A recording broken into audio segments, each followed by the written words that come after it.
चंद्रयान के विक्रम लैंडर की soft landing पर अब सबकी निगाहें टिकी हुई हैं, लेकिन सॉफ्ट लैंडिंग की जो प्री प्रोसेस होती है उससे पहले कितना क्रूशियल टाइम रहता है। एक टर्म दी गई है जिसको कहा जाता है 17 मिनट्स ऑफ टेरर।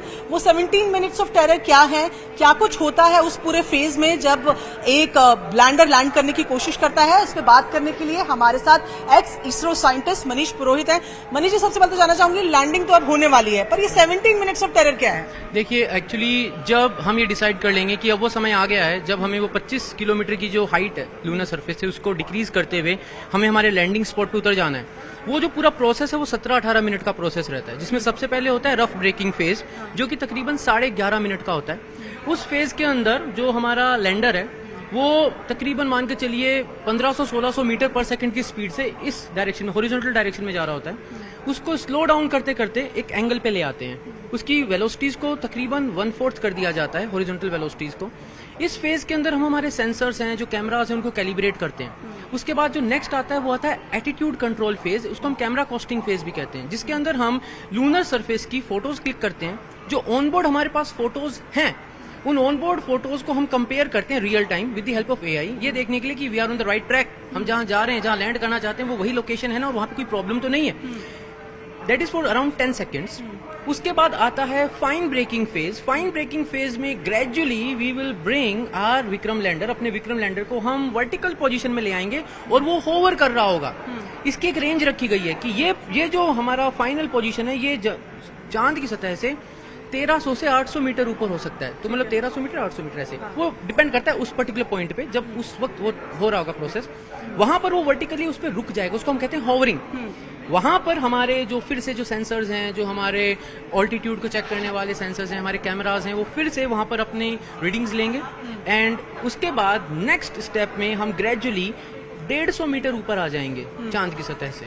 फिर हम फिर रुकेंगे और वहां पर गो नो गो का एक टेस्ट होता है। वहां पर हजार्ड डिटेक्शन कैमरा होगा, वो चांद की सतह की फोटो लेगा। चांद की सतह देखिए, उसमें सिर्फ ये प्रॉब्लम नहीं है कि वहां पे क्रेटर है, वहां पर सरफेस ही अनइवन है, छोटे छोटे पत्थर हो सकते हैं, वहां की मिट्टी जो है वो भी अनइवन सी बिखरी हुई है, तो वो सारी चीजें चेक करी जाएगी। और जब हमें लगेगा कि हाँ एवरीथिंग इज फाइन, तो either it will be a go condition और a no go condition. If go condition हुई तो वो 150 मीटर हम तकरीबन 73 सेकंड्स में कवर करेंगे और टच डाउन कर देंगे, क्रिएट द हिस्ट्री।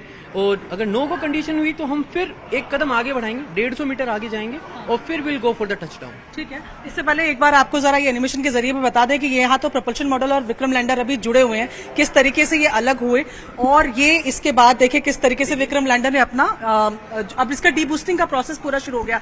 अच्छा, ये भी कहा जा रहा है कि अगर हम 23 अगस्त को लैंडिंग नहीं कर पाए तो 27 अगस्त को उसको अटेम्प्ट किया जाएगा। देखिए, एक्चुअली क्या ना, मिशन बहुत ज्यादा क्रूशियल है, तो हम ये तो कर नहीं सकते कि उस दिन जिस दिन लैंड करना उस दिन अगर कोई इश्यू हुआ तो हम रिकॉल नहीं कर सकते ना, तो we have to keep 2 sites, 2 priority sites. तो फर्स्ट प्रायोरिटी है वो 23rd है, second priority is on 27th। Manish, आपसे समझना चाहेंगे ये एनिमेशन के माध्यम से भी कि जो फेजेस की बात आप कर रहे हैं वो कितने अहम होते हैं और उस पर अर्थ सेंटर की क्या उनकी क्या निगरानी रहेगी? ये सब कुछ यहीं से ऑब्जर्व होता है या सब कुछ ऑटोमोट पे? देखिए, जब पावर डिसेंट चालू हो जाता है तब तो हम ऑब्जर्वर बन जाते हैं।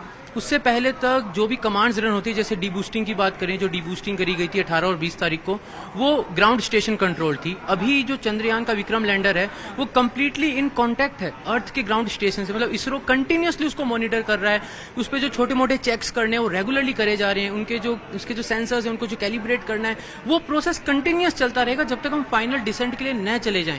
फाइनल डिसेंट का जो पार्ट चालू होता है वहां पर पूरा जो सिस्टम है वो कंप्यूटर टेक ओवर कर लेता है और फिर वो पूरा प्रोसेस जो है वो ऑटोमेशन में चला जाता है। ठीक है, अच्छा देखिए, जैसे यहाँ पर अब विजुअल्स देखे हैं अगर दर्शक, तो ये यहाँ पर रिवर्स थ्रस्टिंग हो रही है और ये लैंडिंग, इसी तरीके की सॉफ्ट लैंडिंग की उम्मीद हम कर रहे हैं। हाँ जी, अब ये जैसे सॉफ्ट लैंडिंग होगी तो यहाँ पर टच सेंसर्स हैं जो बताएंगे विक्रम को कि हम लैंड कर गए हैं। तो विक्रम यहाँ पर अब वेकअप होगा, जागेगा, मतलब एक तरीके से मान लीजिए नींद में सोया है, जैसे ही सेंसर्स उसको बताएंगे कि भाई लैंडिंग हो गई है तो यहाँ से वेकअप होगा, अपने सारे सिस्टम्स को चेक करेगा, everything is working fine, power generation चालू हो जाएगा क्योंकि सूरज की रोशनी गिर रही होगी। फिर इसके अंदर से रैंप खुलेगा और वो जब रैंप ओपन होगा उसके अंदर से प्रज्ञान निकलेगा, अपना rover, and then start moving over the surface of the moon. तो जो 17 मिनट्स ऑफ टेरर की हम बात करें, बेसिकली वो 4 फेज की जो आपने लैंडिंग बताई वही है, बस वही है, लैंडिंग तक है 17 मिनट वाला पार्ट, उसके बाद तो फिर एक्सप्लोरेशन चालू हो जाएगा। आप चंद्रयान 2 का भी पार्ट थे? जब 2014 में it was plan but then it go delayed a bit, 2019 में गया था। तो क्या चेंजेस, मैं यही जानना चाहूंगी क्योंकि सॉफ्ट लैंडिंग के लिए पिछले लेसन से हमने कुछ सीखा है, इस बार क्या चेंजेस दिख रहे हैं? If you learn from our mistakes तो वो बहुत अच्छी बात रहती है। देखिए तो हुआ ये कि जितना डेटा हमारे पास अवेलेबल था, इसरो के पास जो भी डेटा अवेलेबल था चंद्रयान 2 की लैंडिंग से, उस सारे डेटा को हमने एनालाइज किया। जो भी हमारी गलतियां हुई, जो भी एरर्स हमारे से, वो सब एनालाइज किया गया। हमने पिछली बार 5 इंजन रखे थे, अब हमने 4 इंजन रखे हैं लैंडर के ऊपर। हम ज्यादा फ्यूल कैरी कर रहे हैं, हमारे सेंसर्स की जो कैपेबिलिटीज हमने उसको इम्प्रूव कर दिया है। हमारी जो लैंडिंग लेग्स हैं विक्रम की, उनको हमने थोड़ा रोबस्ट किया है। उसकी भी हमने प्रोलिफिक टेस्टिंग करी है ग्राउंड स्टेशन पे। तो एक तरीके से जो कहीं भी कुछ भी पॉसिबिलिटी थी ना जहां गड़बड़ हो सकती है, चाहे वो एल्गोरिथम का पार्ट हो, एरर करेक्शन का पार्ट हो, वो सारी चीजें हमने बारीकी से चंद्रयान 3 में ध्यान रखी है। इसीलिए तो कॉन्फिडेंस इस वक्त बहुत ज्यादा है कि हम लैंड कर ही जाएंगे। ठीक है, मैं एक चीज समझना चाहूंगी थोड़ा सा, अगर आप इस वीडियो को पीछे ले जाएं, जो पेलोड्स की बात हो रही है कि पेलोड्स इसमें लगे हुए हैं, इन पेलोड से हासिल क्या होगा, मतलब क्या वो चीजें हैं जो इस बार ढूंढेंगे? क्योंकि आइस फॉर्म में हमने कहा कि वाटर हमें चंद्रयान 1 में ही मिल गया था, इस बार भी वाटर रहेगा मेन फोकस में, और क्या क्या मिलेगा? देखिए ये जो पेलोड्स हैं ये चांद की सतह को पढ़ेंगे, चांद की मिट्टी को पढ़ेंगे। चांद की सतह क्या, चारों तरफ जो प्लाज्मा का एक एनवायरनमेंट बन जाता है हाई एनर्जी पार्टिकल का, उसको पढ़ेंगे।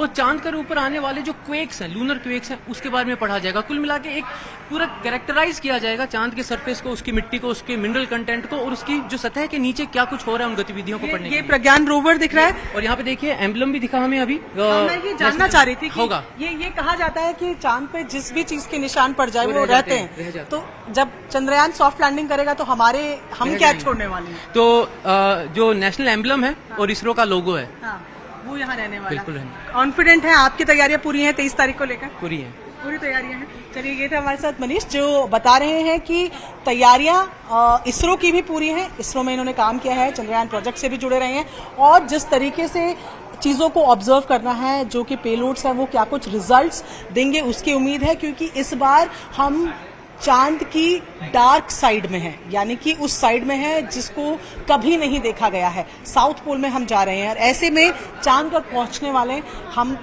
साउथ पोल में पहुंचने वाले हम पहले देश होंगे, और चांद पर सॉफ्ट लैंडिंग करने वाले हम चौथे देश होंगे। ऐसे में इंतजार बस अब 23 अगस्त 6:04 का, जब विक्रम लैंडर सॉफ्ट लैंडिंग करेगा।